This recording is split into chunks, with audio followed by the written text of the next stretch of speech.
Good morning, class. Welcome to week 4, chapter 3 of Logic and Critical Thinking. Um, this chapter is entitled Knowledge and Certainty, and this chapter explores, among other things, how knowledge and certainty are related, how they should and should not be related. It also explores consensus, and it continues to explore this idea of the web of beliefs. This will be a short video because I've also made an additional 2 videos on Descartes, which will be the first reading. This chapter has 4 readings. The first is by René Descartes, the Meditations. The second is just a brief excerpt by Stephen Hawking. This is all it is, this small little paragraph here. The third is a reading by Matthew Wald. And the fourth is a reading by Gilles Lepore.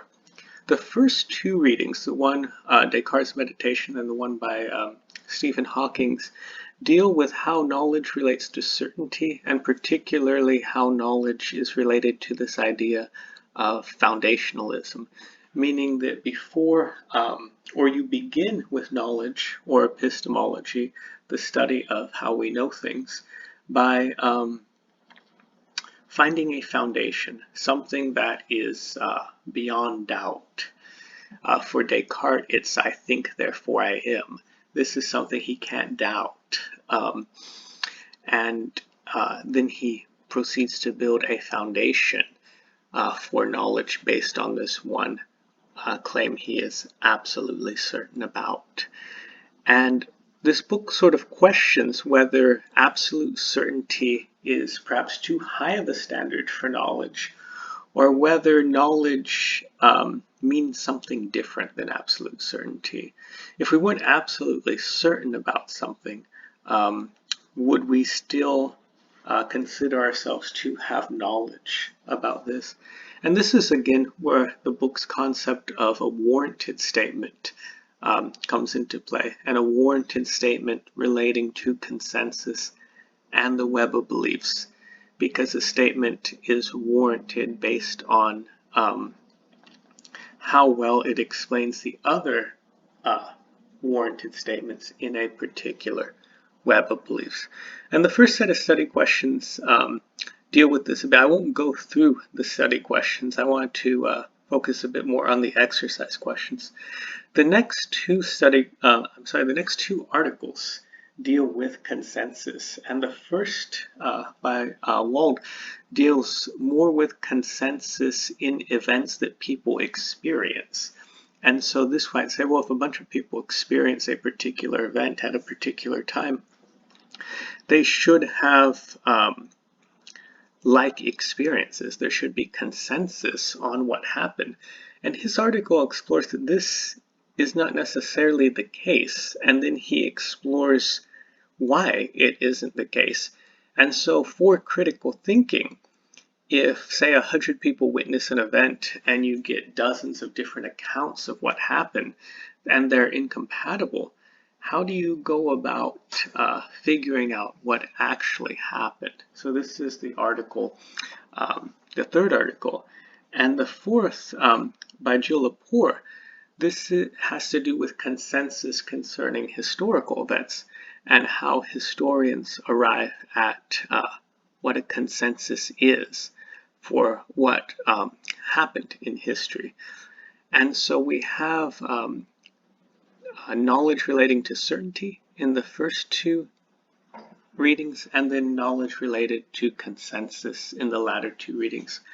So explore these 4 readings, and there's a variety of study questions to choose from. Choose one. Let me go to the exercise questions. Just take a second.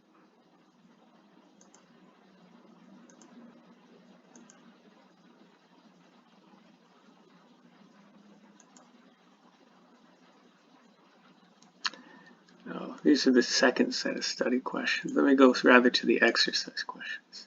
Oops, let me pass there. Okay, so we have 2 sets of exercise questions, and again, there are 7. You just have to choose one. So choose the one you think you can answer best, or the one that is most interesting.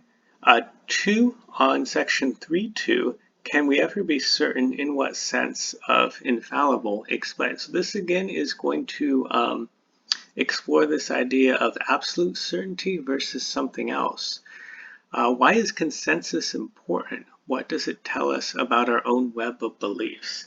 And so this would also be quite a fascinating question to answer about the importance of consensus in a large group, and then the importance of how that consensus in a larger group relates to our own web of beliefs.